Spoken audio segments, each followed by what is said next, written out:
You know, we have met some amazing local authors through the years. Just last week, Daniel P.T. Thomas talked about his book, The Come Here from Wales to Chincoteague Island. Not long before that, we met author Ruby Dillon, who wrote about weight loss in The Losers. Back in February, author B.B. Shamp turned us onto her book, Third Haven, a novel of deceit. The list just goes on and on. Now, all of these books and more from local authors can be found at an indie bookstore that just opened in Berlin. It's called the Greyhound. And as I found out in the few short months it's been open, the Greyhound has proven it's just what Berlin needed. This building has been in Susan Ayres Wimbro's family for generations. My great-great-grandfather built it in 1895.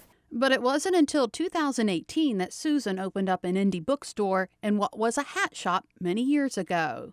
Where we are sitting, where the bookstore is, was my great-aunt's millinery shop. She went to Wanamaker's, learned how to make hats, and came back here, and it was her millinery shop. The hats are long gone, but the walls are stacked floor to ceiling with adventures, romance, history, fantasies, anything and everything that will spark the imagination. Books have always held a special place in Susan's life, starting as a young girl. Reading was such a joy for me, and my books became my friends.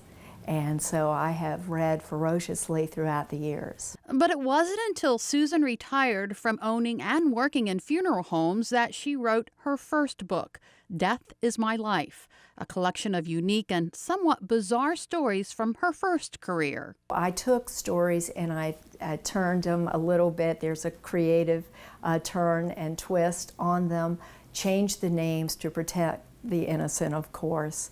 And I wrote about them. And then the first part of the book is nonfiction. My mother was killed in a bizarre crime, and I wanted to educate the public on what happens to the family, the nucleus of a family, when a murder takes place in a family. Opening the Greyhound has been a labor of love for Susan and her husband, and an education for some customers.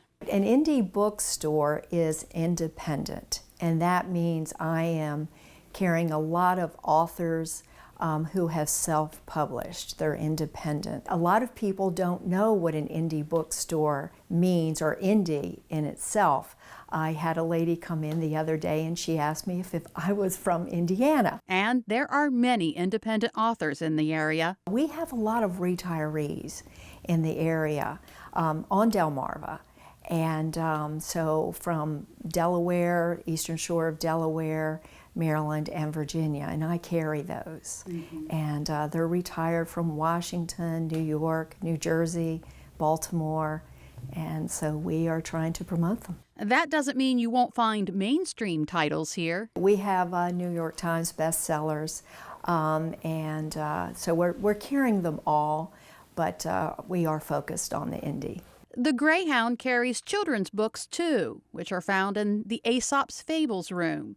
Children can come in to browse and sample books from local independent authors, as well as some of the best sellers for young readers. Many local authors take part in author signings on Saturdays from noon to 3. Susan says the Greyhound bookstore is thriving, and she thinks it's because the pendulum is swinging back to books on paper. I have every day someone will walk in and thank us for opening an indie bookstore, and they tried to read on the tablet, and some still do, but they want that tactile feel, and they want a book in their hands, and they want to touch and feel and smell the book. So it's nice that these little indie bookstores have popped up all over the nation, and they are pretty hot right now, and that's wonderful. For Susan, the Greyhound represents two dreams that have come true: the dream to write a book and the dream to own an indie bookstore. It all kind of fell into place, and yeah, it's been a great, great ride. We are having a blast here promoting the arts. And you may have noticed some of the artwork that hangs on the walls at the Greyhound. Susan says she also carries local artwork for purchase. And Jimmy, the name Greyhound comes from Susan and her husband's love of greyhound dogs, specifically those that have been rescued from the dog racing industry.